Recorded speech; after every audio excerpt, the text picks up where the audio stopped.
And we are back with today's episode, episode 4, actually, of the Carlos Speaks podcast. Thank you so much to everybody who's tuned into the podcast. The support is greatly appreciated.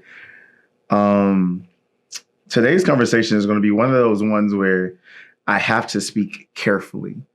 As I've stated before, healing is not linear. There's going to be some days where you fluctuate. Some days are going to be more sensitive than others.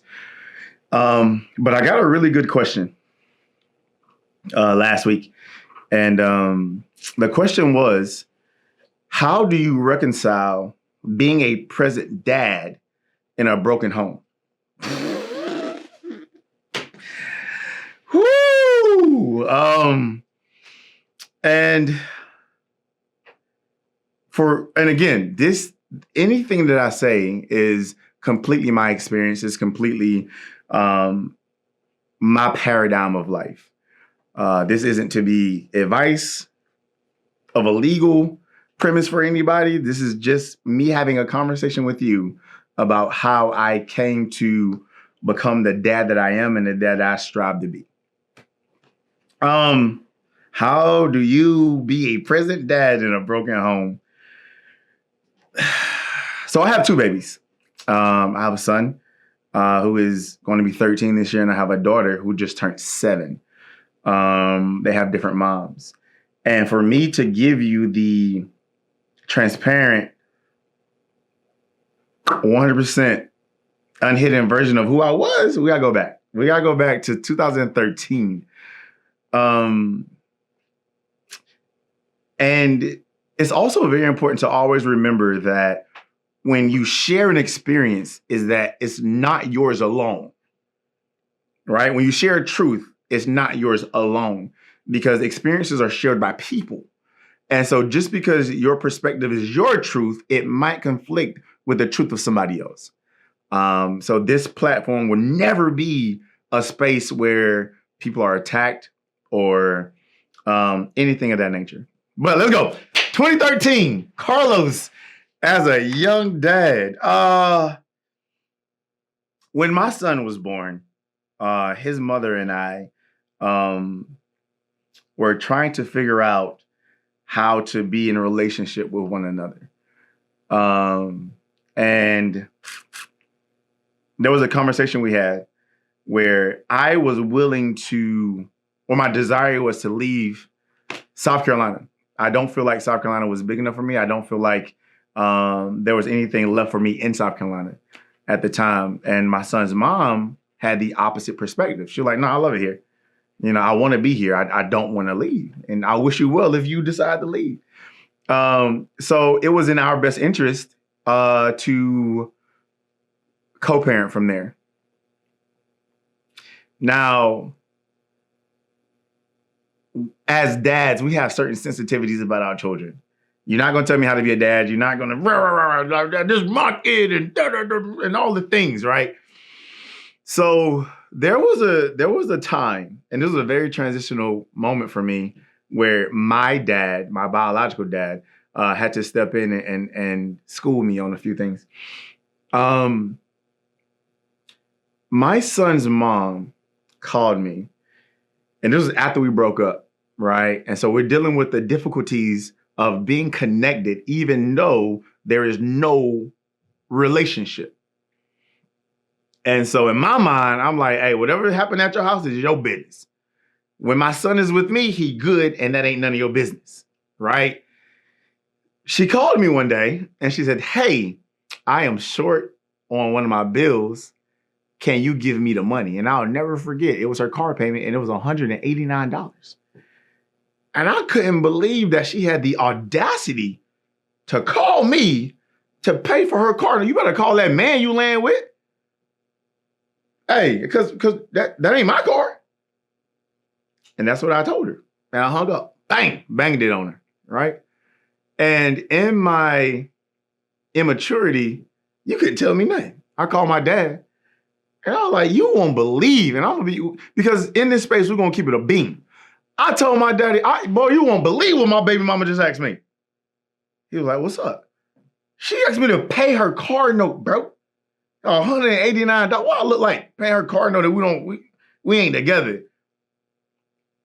My dad said, well, that's one way to handle it. And when my dad approaches the situation by taking a deep breath first, I already don't want to hear what he got to say. He said, that's one way to deal with it. I said, okay. He said, let me ask you something. I said, what's up?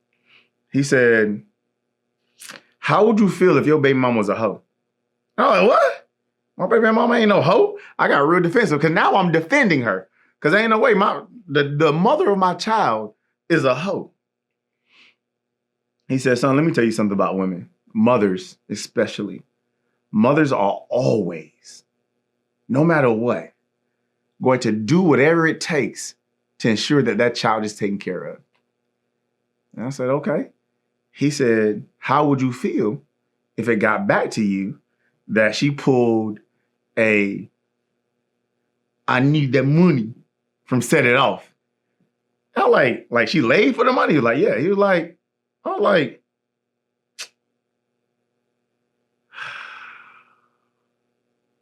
all right, man, I understand what you're saying. I called the mother of my son back. How you want me to send you this money? And doubling back, my dad said, if you love that child, you're going to have to do everything in your power to ensure that child grows up in an environment that caters to that child's need. That child's going to need transportation. That child's going to need somewhere to lay his head. He's going to need heat, water. He's going to need everything positive to create an environment that is conducive to his untraumatic upbringing. And if you're going to be that baby daddy, not her baby daddy, that baby's daddy, then it's your responsibility to ensure that you're doing everything you can to build up that environment and not tear it down. Most humbling conversation I've had about what it means to be a dad in my life. And that leads me to my first point. Whether you're facing divorce, whether you're facing a breakup, whether you had a one-night stand, I don't care how or what avenue of approach led to you being a dad. Once you become a dad, you have to separate what it means to be a man from what it means to be a dad. What do you mean? I'm glad you asked. As a man, my ego leads me, right? Which means that when somebody does something that offends me, I act on it. You're not going to talk to me like that. You're not going to play with me like that. But as a dad, it requires an additional level of grace that says, because I'm a dad, I can't respond to you how I want to because I don't want to traumatize my child. As a dad, I can't respond to you how I want to because it's going to negatively influence the relationship that I'm building with that child. So there's going to be a level of restraint that I have to operate under if I want to be the best dad that I can to that baby. And that's the difference between what it means to be a man and to be a father. Because that man has no patience for offense. That dad says, you know what? Ooh, you got it. You got it. Come on, baby, let's go. And that's not to say that fathers don't need safe spaces where they can vent, where they can pour, where they can express all of the negative emotions that come with the frustrations of what it means to be a father, because that weight gets heavy. And you have to find somewhere to let the steam off before you burst the pipe.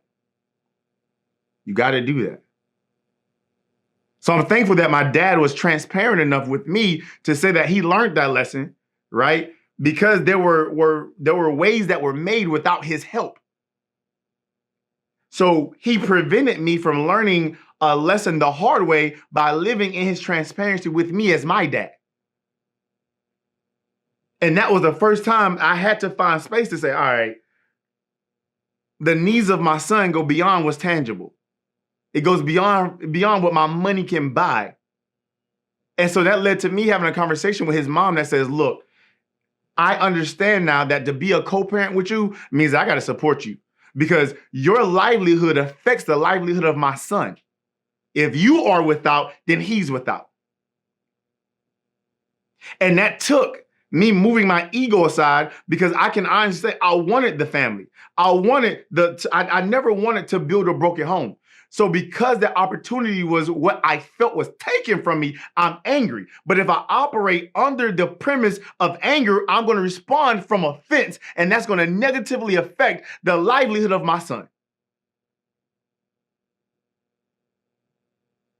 I hope I'm talking good to somebody, because baby, that was a hard lesson for me to learn.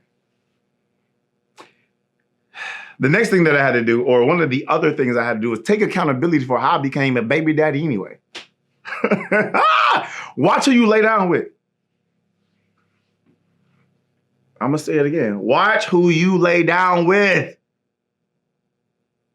Because if you can't fathom having a baby with this woman, why is you laying down? If she already treats you crazy, making or getting her pregnant ain't gonna make it better for you. So a lot of us build broken homes, watch this, with broken bricks.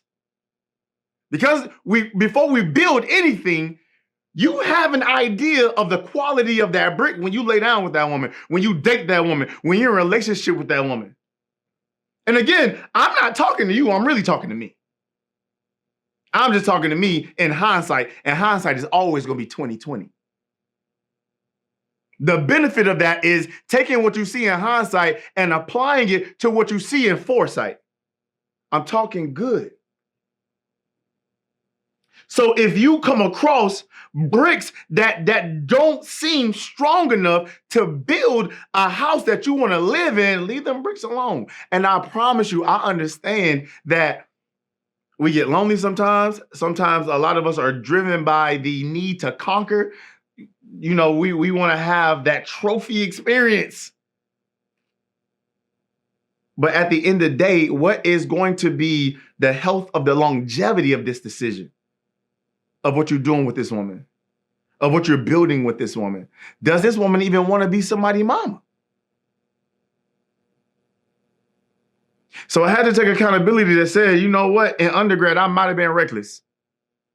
In undergrad, undergrad. Because if I sit with myself right now, I can honestly say that the things or situations that I deal with now are truly a result of decisions I made yesterday. I can make better decisions today. No, I'm not building no more broken homes. Not doing it. Because I remember exactly what decisions led to the first broken home. And I know you're probably saying, well, Carlos, didn't you do it again? All right, let's get into it.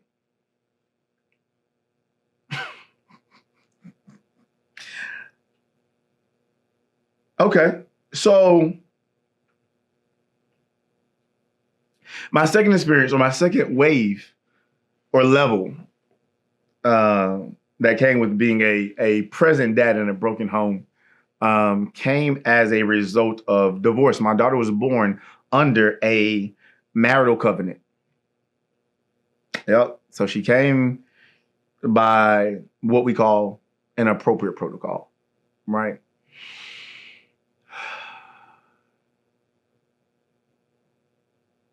You got to separate ego from fatherhood.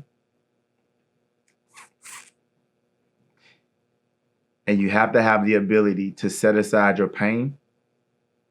You have to have the ability to set aside your hurt for the sake and well-being of that child. Anybody who knows me knows that I love my children more than anything under God. And being a dad is a space that you have to create. You have to intentionally show up for that kid. I don't care the obstacles. I don't care the environment. I don't care the relationship you got with that baby's mama. You gotta show up. You gotta show up, because One thing that I've realized in my life is that you can't explain absence. You can't. I don't care how good your reasoning is. You can't look that baby in the face when they become a teenager or they become a young adult and they ask you, where were you?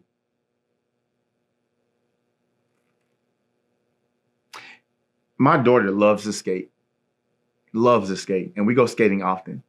And usually I'm behind her while she skates. And my daughter has she don't care who in there. She just skating all over the rink like she there by herself. But she's able to do that because I skate behind her and I gently move people out of the way as she goes. So she skates in the space that I create. That's good. Catch it. She skates freely in the space that I create. Right? So this one particular time she's skating and I give her some space outside of the space that I create. Don't miss it. So she's skating. I'm all of maybe 3 feet away. And she collides with somebody in the skating ring. Boom, right? The person that she crashes into catches her, but she's never crashed before. So the shock of the crash frightens her. Immediately, she frantically reaches out for me. And I'm like, oh, I'm right here. And my baby looked at me with tears in her eyes and said, Daddy, where were you? I said, baby, I was 3 feet away. She was like, you was too far. Don't miss what I'm saying. So even though in my mind, I'm only 3 feet away, in her mind, I'm not even there. I said, it's okay. You got to learn to skate in the space that other people take up. But I'm realizing now that as a father, it's my responsibility to protect the space she learns in. All right. That was for somebody, and I want you to catch that. With 2 hands. I don't care what the obstacle is. I don't care if you got to get 6 jobs. I don't care if you got to ride your bike. I don't care if you got to walk. Show up for that baby. And sometimes you have to put yourself in a position where the space that you create to be a dad is protected, especially when it comes to divorce. Especially when you're dealing with a co-parent that doesn't necessarily have the same desire that you have to create an environment that's conducive to the wholesome healthiness of that child. What are you saying, Carlos? You need to establish custody. And that's a conversation that nobody wants to have. That's a conversation that nobody really wants to talk about. But as a man, as a dad, as a father, as somebody who has the desire to show up for that kid, you got to protect the space that you create to be a present dad that is uninfluenced by anybody else. I don't care if it's joint. I don't care if there's primary custody, secondary custody.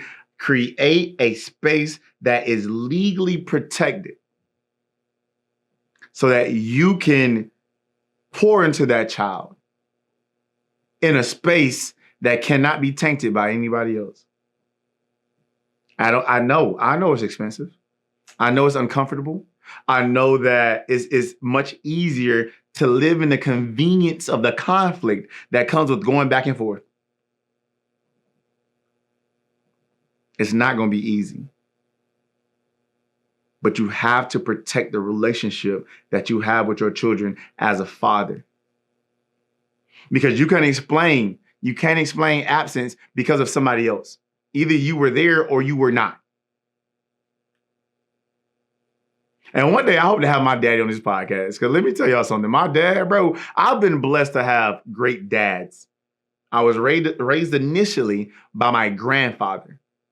from birth all the way to 17. And he was a good man, Savannah. That man went to work.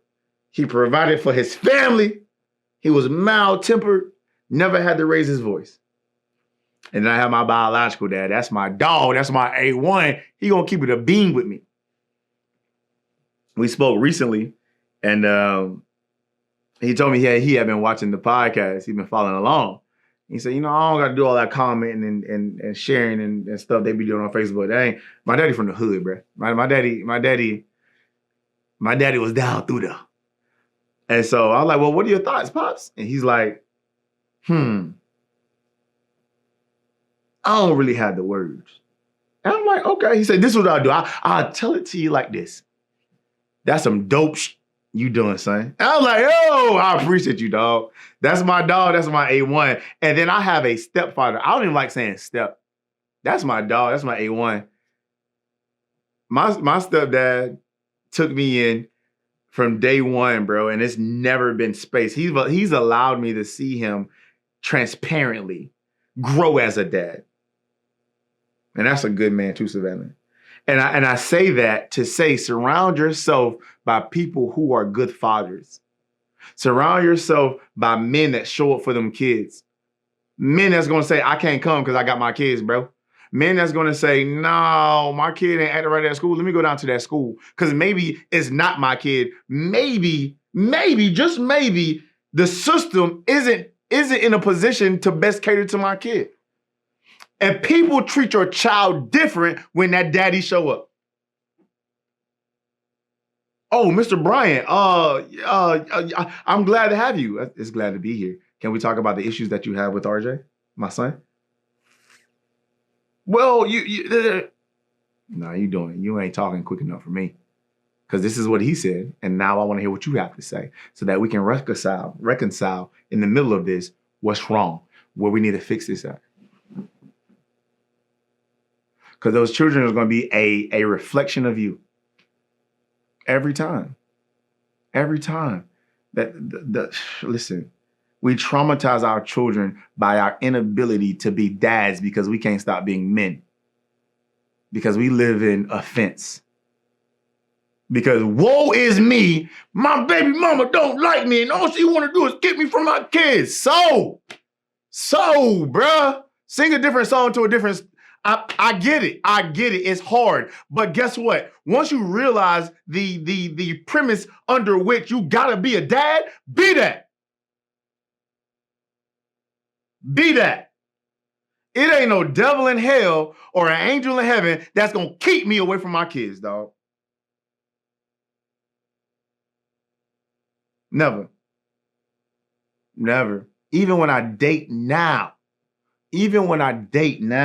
I ensure that I'm dating with the intent for my children to benefit from the relationship that I'm in. I got a daughter. So the woman that I connect myself to, the woman that I'm going to marry, because I'm going to be married, and I'm going to have a healthy marriage, has to create an aesthetic for my daughter to grow into. My children are not going to be statistics. I don't care that I created 2 broken homes. I'm still going to show up for them. And they're not going to feel lack. They're not going to do that. Because the most important thing to me, like I said, under being a believer, under being a son of God, is to be a dad. And that means divorcing yourself from the life you wanted. That big house with the picket fence and the family inside the house, it didn't happen, but you still have an obligation to raise that baby. And if you don't raise your kids, somebody else will. And you never get a say-so of who that is. I'm grateful to have the relationship that I have with my son's mom. Because anytime she gets into a relationship or I get into a relationship, we meet that partner. And I'm so glad God sent my son's mom a good man. Thank you, Jesus. Shout out to you, bro. and I say that because I've always made it my business to meet them. Hey, man, it's nice to meet you. Truly. And I want you to know that you have my undying support in your relationship with the mother of my son. If you have any issues with my son, hey, bro, call me, and I promise you, I will reinforce your position in my son. I just ask that you don't yell at my son and you don't put your hands on my son. Because I don't do that. That's it. That's it. That's all. And I do need you to understand that the environment in which my son is being raised matters to me. It ain't my business, but it matters to me. And I'm going to support you and this relationship because my son needs all the support he can get. And I've never been jealous. I've never been intimidated. Because my son, both of my children, no matter what man has entered their life, they know who their daddy is because the presence has been made, the relationship has been bonded, and I show up consistently in the lives of my kid. My daughter will FaceTime me 32 times a day. Just to say, Daddy, can you watch me play with these doll babies? Absolutely, baby. Go ahead. Mm-hmm. I can do that for you.